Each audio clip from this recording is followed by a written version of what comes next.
ಶಕ್ತಿ ಅಂದ್ರೆ ದೇವತೆ ಮೈಲಾರೆ, ಆಮೇಲೆ ಶಕ್ತಿ ಆಕಾರನೇ ನಮ್ಮ ಮೈಲಾರೆ. ರ್ಯಾಲಿ ಮಾಡೋದು ಇಲ್ಲಾಂದ್ರೆ ರೋಡ್ ಶೋ ಮಾಡೋದು ಅದಕ್ಕಿಂತ ಏನ್ ಚೆನ್ನಾಗ್ ಅನ್ಸ್ತತ್ ಅಂದ್ರೆ ಮನೆ ಮನೆ ಅಡ್ಡಾಡಿದ್ರಿ. ಚಪ್ಪಲಿ ಹಾಕ್ದಂಗೆ ಪ್ರಚಾರ ಮಾಡ್ತಾ ಇದ್ದೀರಾ, ಏನ್ ಸರ್ ಇದು? ಯಾವ ಒಂದು ವಿಚಾರಕ್ಕೆ? ಸಿಂಪತಿನ ಅಥವಾ ಬೇರೆ ಮಹತ್ವ ಇದ್ವಾ? ಏನಾದ್ರು ಪೂಜೆ ಗೀಜೆ ಈ ತರನ? ಸಂಸ್ಕಾರ ಏನಂದ್ರೆ ಯಾರಿಗಾರ ನಮಸ್ಕಾರ ಮಾಡಕಾರ ಚಪ್ಪಲಿ ಬಿಚ್ ಮಾಡ್ಬೇಕು. ನಮ್ ಕಾಲ್ ನೋಡ್ಬೇಡ್ರಿ, ನಮ್ ವಿಚಾರಗಳು ನೋಡ್ರಿ. ಈಗ ನೋಡ್ರಿ, ನಾವು ಹುಟ್ಟು ಬೆಳೆದಿರೋದು ಮುಸ್ಲಿಂ ಸಮಾಜದ ಜೊತೆಗೆ, ಆಮೇಲೆ ಎಲ್ಲರೂ ನಾವು ಅಣ್ಣ ತಮ್ಮರೇ. ಈಗ ಜಮೀರ್ ಅಹಮದ್ ಅವ್ರದ್ದು ಕೂಡ ಶೆಡ್ಯೂಲ್ ಆಗಿದೆಯಾ ಪ್ರಚಾರಕ್ಕೆ? ಅವರು ಬರ್ತಾ ಇದ್ದಾರಾ? ಬಂದೇ ಬರ್ತೀವಿ ಸರ್. ಇನ್ನ ನಿಮ್ಮ ಪ್ರತಿಸ್ಪರ್ಧಿ ಬಿಜೆಪಿಯ ಕ್ಯಾಂಡಿಡೇಟ್ ಬಗ್ಗೆ ತಾವೇನ್ ಹೇಳ್ತೀರಿ ಸರ್? ಸೊ ನಾವು ಸೀನಣ್ಣರು ನೋಡಿವಿ, ನಾವು ನೋಡಿವಿ, ಬಹಳ ಸತಿ ಕಾಂಪಿಟೇಷನ್ಸ್ ನಲ್ಲಿ ಸಿಗ್ತಿರ್ತೀವ್ರಿ. ದಾವಣಗೆರೆ ದಕ್ಷಿಣ ಕ್ಷೇತ್ರದ ಉಪಚುನಾವಣೆಯ ಪ್ರಚಾರ ದಿನದಿಂದ ದಿನಕ್ಕೆ ಬಹಳಷ್ಟು ಒಂದು ಮಹತ್ವವನ್ನು ಪಡ್ಕೊಳ್ತಾ ಇದೆ. ಈಗ ದಾವಣಗೆರೆ ದಕ್ಷಿಣದ ಕಾಂಗ್ರೆಸ್ ಅಭ್ಯರ್ಥಿಯಾದಂಥ ಸಮರ್ಥ ಮಲ್ಲಿಕಾರ್ಜುನ್ ಅವರು ನಮ್ಮ ಜೊತೆಗೆ ಇದ್ದಾರೆ.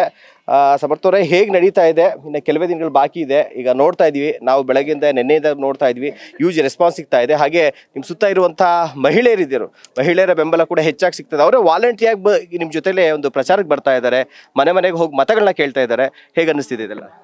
ಅದು ಬಹಳ ಚೆನ್ನಾಗಿ ಅನ್ಸೈತ್ರಿ. ಯಾಕಂದ್ರೆ ಫಸ್ಟ್ ಏನಂದ್ರೆ ಪಕ್ಷದ ಪರವಾಗಿ ಏನಾರ ಮಾತಾಡ್ಬೇಕಂದ್ರೆ ಈ 5 ಗ್ಯಾರಂಟಿ ಯೋಜನೆಗಳು ಏನಿದಾವೆ, ಒಂದ್ ಶಕ್ತಿ ಕವಚ ಇದೆ ನಮಗೆ ನಮ್ಮ ಪಕ್ಷಕ್ಕೆ. ಆಮೇಲೆ ಶಕ್ತಿ ಅಂದ್ರೆ ದೇವತೆ ಮೈಲಾರೆ, ಆಮೇಲೆ ಶಕ್ತಿ ಆಕಾರನೇ ನಮ್ಮ ಮೈಲಾರೆ. ಅದಕ್ಕೆ ನಮ್ಮ ಅಮ್ಮಾರಿ ಎಲ್ಲಾರು ಇದಾರಲ್ರ, ಚೂರ್ ನನ್ನ ನೋಡಿದ್ರೇನು ಚೂರ್ ಮನೆ ಮಗನಂಗೆ ಇದ್ದೀನಿ, ಇಲ್ಲಾಂದ್ರೆ ಮೊಮ್ಮಗನಂಗೆ ಇದ್ದೀನಿ. ಅದಕ್ಕೆ ನಮ್ ಜೊತೆ ಯಾವ್ದಾರ ಓಣಿಗೆ ಬಂದ್ರೆ, ಯಾವ್ದಾರ ರಸ್ತೆಗೆ ಬಂದ್ರೆ ಹೊರಗ್ ಬಂದು ನಮ್ ಜೊತೆ ಮಾತಾಡ್ತಾರ್ರಿ. ಆಮೇಲೆ ಮೇನ್ ಮುಖ್ಯವಾಗಿ ನಾವು ಇದು ಏನಂತಾರೆ, ರ್ಯಾಲಿ ಮಾಡೋದು ಇಲ್ಲಾಂದ್ರೆ ರೋಡ್ ಶೋ ಮಾಡೋದು ಅದಕ್ಕಿಂತ ಏನ್ ಚೆನ್ನಾಗ್ ಅನ್ಸ್ತತ್ ಅಂದ್ರೆ ಮನೆ ಮನೆ ಅಡ್ಡಾಡಿದ್ರಿ. ಆಮೇಲೆ ಅಡ್ಡಾಡ್ಬೇಕಂದ್ರೆ ಚೂರು 7 ಗಂಟೆ ಶುರು ಮಾಡ್ಬೇಕು. 7 ಗಂಟೆ ಒಳಗೆ 9-10 ಗಂಟೆಗೆ ಎಲ್ಲಾರು ಕೆಲ್ಸಕ್ಕೆ ಹೋಗಿರ್ತಾರೆ, ಮಕ್ಳಿಗೆ ಸ್ಕೂಲಿಂಗ್ ಕರ್ಕೊಂಡಕ್ ಹೋಗಿರ್ತಾರೆ. ಅದಕ್ಕೆ ಎಲ್ಲಾರು ಸಿಗ್ತಾರೆ, ಎಲ್ಲಾರು ಅವ್ರ ಬೇಡಿಕೆಗಳು ಏನಾರ ಇದ್ರೆ ಹಾಕ್ತಾರೆ. ಆಮೇಲೆ ನಾವು ಅವು ಕೆಲ್ಸಗಳು ಮುಂದುವರಿಬೋದ್ರಿ. ಓಕೆ ಸರ್, ನೋಡ್ತಾ ಇದೀವಿ, ಈಗ ತಾವು ಕಾಲ್ಗೆ ಚಪ್ಪಲಿ ಹಾಕ್ದಂಗೆ ಪ್ರಚಾರ ಮಾಡ್ತಾ ಇದ್ದೀರಾ, ಏನ್ ಸರ್ ಇದು? ಯಾವ ಒಂದು ವಿಚಾರಕ್ಕೆ? ಸಿಂಪತಿನ ಅಥವಾ ಬೇರೆ ಮಹತ್ವ ಇದ್ವಾ? ಏನಾದ್ರು ಪೂಜೆ ಗೀಜೆ ಈ ತರನ? ಇಲ್ರಿ, ಯಾಕಂದ್ರೆ ನಮ್ದು ಸಂಸ್ಕಾರ ಏನಂದ್ರೆ ಯಾರಿಗಾರ ನಮಸ್ಕಾರ ಮಾಡಕಾರ ಚಪ್ಪಲಿ ಬಿಚ್ ಮಾಡ್ಬೇಕು. ಈಗ ನೀವ್ ನೋಡ್ರಿ, ಈ ರಸ್ತೆ ನಾವ್ ಏನಿದೀವಲ್ರ, ಇದು SPS ನಗರನಲ್ಲಿ ಒಂದ್ ರಾಜೀವ್ ಗಾಂಧಿ ಬಡಾವಣೆ, SPS ನಗರ ರಸ್ತೆ ಆ ಕಡೆ, ಇದು ರಾಜೀವ್ ಗಾಂಧಿ ಬಡಾವಣೆ. ಈಗ ರಾಜೀವ್ ಗಾಂಧಿ ಬಡಾವಣೆ ನೀವ್ ನೋಡ್ರಿ, ನಮ್ ಹಿಂದ್ಗಡೆ ಇರೋ ಮನೆಗಳನ್ನು ಪ್ರತಿ 20 ಅಡಿಗೆ ಇನ್ನೊಂದ್ ಮನೆ ಬರ್ತೈತಿ. ಒಂದ್ ಮನೆಯಿಂದ 5-10 ಮಂದಿ ಹೊರಗ್ ಬರ್ತಾರೆ. ನಾವ್ ಪ್ರತಿ 10 ಅಡಿ ಚಪ್ಪಲಿ ಬಿಚ್ಚೋದು, ನಮಸ್ಕಾರ ಮಾಡೋದು, ಹಾಕಡೋದು ಮಾಡ್ಬೇಕ್ರಾ?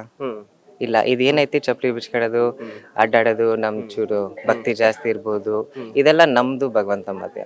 ನಮ್ ಕಾಲ್ ನೋಡ್ಬೇಡ್ರಿ, ನಮ್ ವಿಚಾರಗಳು ನೋಡ್ರಿ.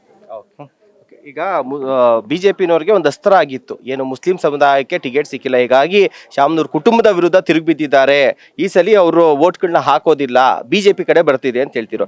ಈಗ MLC ಅಬ್ದುಲ್ ಜಬ್ಬಾರ್ ಅವರು ಒಂದು ಪೋಸ್ಟ್ ಮಾಡಿ ಹೇಳಿದ್ದಾರೆ, ಟಿಕೆಟ್ ಎಕ್ಸ್ಪೆಕ್ಟ್ ಮಾಡ್ದೋ, ಬಟ್ ಆಗಿಲ್ಲ, ಹಾಗಂತ ಅಂದ್ಬಿಟ್ಟು ನಾವು ಪಕ್ಷಕ್ಕೆ ದ್ರೋಹ ಮಾಡಲ್ಲ, ಹೈಕಮಾಂಡ್ ಏನ್ ಹೇಳಿದ್ಯೋ ಅದನ್ನ ನಾವು ಪಾಲಿಸ್ತೀವಿ ಅಂತ ಹೇಳಿದ್ದಾರೆ. ಸೊ ಇದು ಎಷ್ಟು ಪಾಸಿಟಿವ್ ಆಗುತ್ತೆ? ಏನ್ ಹೇಳಕ್ಕೆ ಇಷ್ಟಪಡ್ತೀರಾ ಮುಸ್ಲಿಂ ಸಮುದಾಯಕ್ಕೆ ಮತ್ತೆ ಮುಖಂಡರಿಗೆ?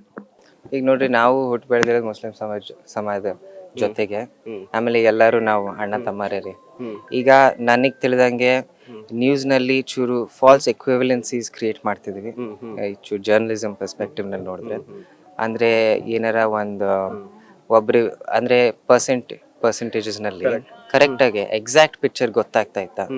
ಚೂರು ಕ್ಲಿಯರ್ ಪಿಕ್ಚರ್ ಬೇಕಂದ್ರೆ 1-5 ದಿನ 10 ದಿನಲ್ಲಿ ಗೊತ್ತಾಗ್ತೈತಿ ಅಂತ ಎಲ್ಲರಿಗೂ ಅನ್ಸ್ತೈತಿ. ಆದ್ರೆ ನೀವು ಅಡ್ಡಾಡ್ತಿದ್ರಿ ನಮ್ ಜೊತೆ, ಎಲ್ಲಾ ಸಮಾಜದ ಜನ ನಮ್ ಜೊತೆಗೆ ಇದ್ದಾರೆ, ಕಾಂಗ್ರೆಸ್ ಪಕ್ಷದ ಜೊತೆಗೆ ಇದಾರೆ. ಇನ್ನೊಂದ್ಸತಿ ಗೆಲ್ತೀವ್ರಿ. ಈಗ ಜಮೀರ್ ಅಹಮದ್ ಅವ್ರದ್ದು ಕೂಡ ಶೆಡ್ಯೂಲ್ ಆಗಿದೆಯಾ ಪ್ರಚಾರಕ್ಕೆ? ಅವರು ಬರ್ತಾ ಇದ್ದಾರಾ?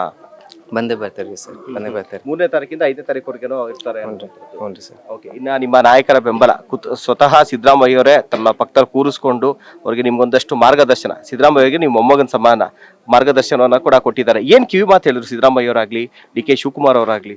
ಇಲ್ರಿ, ಬರೀ ಅಡ್ವೈಸ್ ಕೊಟ್ರು ಚೂರು. ಆಮೇಲೆ ಅವರು ನಮ್ಮನ್ನ ನೋಡಿದ್ರು, ಆಮೇಲೆ ಕಂಡು ಹಿಡ್ದಾರೆ. ಅದು ಚೂರು ನಾವು ಅಜ್ಜಾರಂಗೆ ಇದೀವಿ. ಸೊ ನಮ್ ಸ್ಟ್ರೆಂತ್ಸ್ ಏನಿದಾವೆ, ಚೂರು ತಾಳ್ಮೆ ಇರೋದು, ನಾವು ಮಾತಾಡೋದ್ಕಿಂತ ಜಾಸ್ತಿ ಕೇಳಿಸ್ಕೊಳ್ಳೋದು ಅಂತವು. ಓಕೆ, ಇನ್ನ ನಿಮ್ಮ ಪ್ರತಿಸ್ಪರ್ಧಿ ಬಿಜೆಪಿಯ ಕ್ಯಾಂಡಿಡೇಟ್ ಬಗ್ಗೆ ತಾವೇನ್ ಹೇಳ್ತೀರಿ ಸರ್?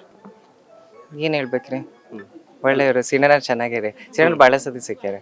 ಆಮೇಲೆ ಒಂದೇನ್ ಚೆನ್ನಾಗಂದ್ರೆ ನಾವು ಈಗ ಯೂತ್ಸ್ ಆಗಿ ಬಹಳ ಇದು ಬಾಡಿ ಬಿಲ್ಡಿಂಗ್ ಕಾಂಪಿಟೇಷನ್ ಇರ್ಲಿ, ವೇಟ್ ಲಿಫ್ಟಿಂಗ್ ಕಾಂಪಿಟೇಷನ್ ಇರ್ಲಿ, ಇವೆಲ್ಲ ಆರ್ಗನೈಸ್ ಮಾಡ್ತೀವಿ. ಯಾಕಂದ್ರೆ ಯೂತ್ಸಿಗೆ ಸ್ಪೋರ್ಟ್ಸ್ ಇದ್ರೆ ಬಹಳ ಚೆನ್ನಾಗ್ರಿ. ಆಮೇಲೆ ನೀವು ನೋಡ್ತಿದ್ದೀರಾ ಒಂದ್ ಲೆಕ್ಕಕ್ಕೆ ಅನ್ಎಂಪ್ಲಾಯ್ಮೆಂಟ್ ಯಾವಾಗ್ಲೂ ಎಲ್ಲ ಎಕಾನಮಿನಲ್ಲಿ ಇದ್ದೇ ಇರ್ತೈತಿ, ಪ್ರತಿಯೊಂದು ಊರ್ನಲ್ಲಿ ಇರ್ತೈತಿ.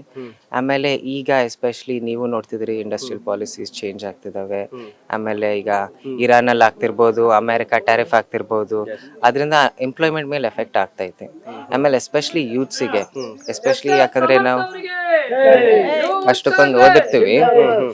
ಸೊ ಅದಕ್ಕೆ ನೀವು ನೋಡಿದಾಗ ಇದೆ ಸ್ಪೋರ್ಟ್ಸ್ ಬಹಳ ಇಂಪಾರ್ಟೆಂಟ್. ಯಾಕಂದ್ರೆ ಹುಡುಗಿಯರಿಗೆ ಏನಾರ ಮಾಡಕ್ ಎಂಗೇಜ್ ಆಗತ್ತತ್ರಿ. ಸೊ ನಾವು ಸೀನಣ್ಣರು ನೋಡಿವಿ, ನಾವು ನೋಡಿವಿ ಬಹಳ ಸತಿ ಕಾಂಪಿಟೇಷನ್ಸ್ ನಲ್ಲಿ ಸಿಗ್ತಿರ್ತೀವ್ರಿ. All the best. ಸೊ ಇದಿಷ್ಟು ದಾವಣಗೆರೆ ದಕ್ಷಿಣ ಕ್ಷೇತ್ರದ ಕಾಂಗ್ರೆಸ್ ಅಭ್ಯರ್ಥಿಯಾದಂತ ಸಮರ್ಥ ಮಲ್ಲಿಕಾರ್ಜುನ್ ಅವರ ಒಂದು ಮಾತುಗಳು. ವಿಶ್ವಾಸದಲ್ಲಿದ್ದಾರೆ, ಜನರ ಪ್ರೀತಿ ಸಿಗ್ತಾ ಇದೆ, ಹಾಗೆ ಪಕ್ಷದ ಬೆಂಬಲ, ಪಕ್ಷದ ನಾಯಕರ ಬೆಂಬಲ ಸಿಗ್ತಾ ಇದೆ. ಸೊ ಹೀಗಾಗಿ ನಾವೆಲ್ಲರೂ ಕೂಡ ಜೊತೆಗೆ ತೆಗೆದುಕೊಂಡು ಹೋಗ್ತೀವಿ ಅನ್ನುವಂತ ವಿಶ್ವಾಸದಲ್ಲಿ ಸಮರ್ಥ ಮಲ್ಲಿಕಾರ್ಜುನ್ ಇದ್ದಾರೆ. ಕ್ಯಾಮ್ರಾ ಪರ್ಸನ್ ಚಿರಾಗ್ ಜೊತೆಗೆ ಶಿವಪ್ರಸಾದ್, ನ್ಯಾಷನಲ್ ಟಿವಿ, ದಾವಣಗೆರೆ.